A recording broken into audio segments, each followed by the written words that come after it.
Hey everybody, I'm Ashley Marshall with Cranford Marshall Legal, and today I wanted to give you a little bit of information about moving a business. Now remember, what the information I give to you today is legal information. It is not legal advice. I'm not your attorney, and we have not formed an attorney-client relationship, okay? So with everything I say, be sure to check with your personal lawyer as well.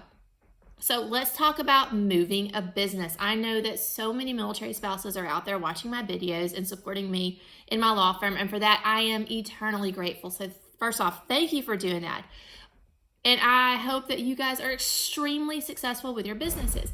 But, let's be realistic. One of the things we're required to do as military spouses is move. So that means we have to move our businesses.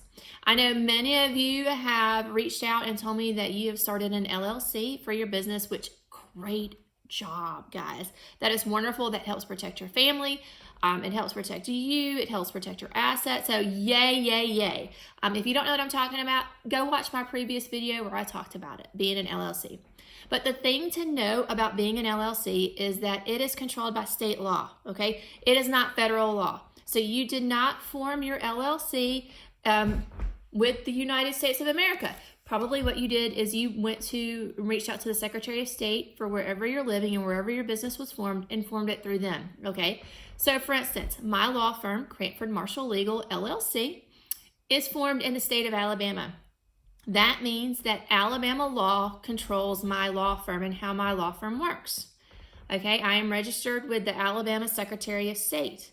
So what does that mean? If I wanted to pick up and move my business to another state, like I am also licensed in Washington. So if JB and I were to move to Washington, what I would do is I would keep my law firm in Alabama because I am licensed here, and we would be planning on coming back to here, and then we would move to Washington, and I would register with the Washington Secretary of State as a foreign domestic corporation, and I would meet their requirements as well.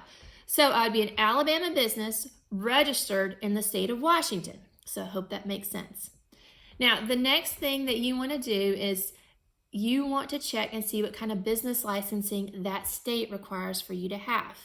Okay, the three places you want to look would be the state, the county, and the city. Okay, all three of those have the potential to require you to have a business license.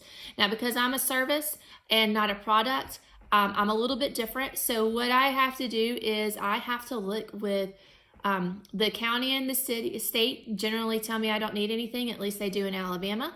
But what I would do is I would also be sure to check within the city, because I would probably be moving to Spokane, Washington, which is a wonderful, wonderful place.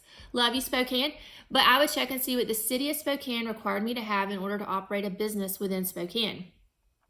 Okay, I know a lot of military spouses out there aren't necessarily checking with the local city that you're located in, but I need you to do that, okay? That's really, really important, and they have the ability to license you as well if you're in a city.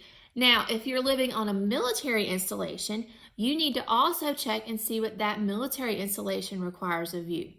Every military installation can require something different. So just because it's allowed, for instance, at Fort Rucker, doesn't necessarily mean that what you did meets all the requirements for Fort Bragg or wherever it is you're going. So you're going to want to check each time, and that is super, super, super important to meet all those requirements. And then also, for instance, if our town holds festivals. So if you lived on Rucker and you wanted to sell something at one of our festivals, you need to check with the city to see if they also require a license as well, just for you to be at that festival. So always, always, always go in and check, because the last thing I want to see is you guys doing these wonderful, wonderful businesses, but getting shut down because you don't have the proper licensing. So always check on that. The next thing I want to tell you is to help make life, I hope, a little bit easier.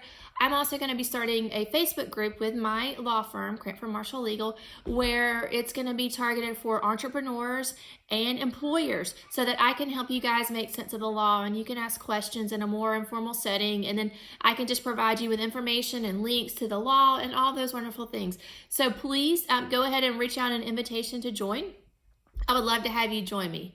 And finally, the last thing I need to say, in accordance with Alabama state law, is that I am not telling you that my professional services are better than any other attorney who offers professional services. And there are some great attorneys out there that can help you with all this. And reach out to an attorney if you have questions. Let's make sure you guys are set up legally, okay? So if there's anything I can do to help you, please feel free to contact me.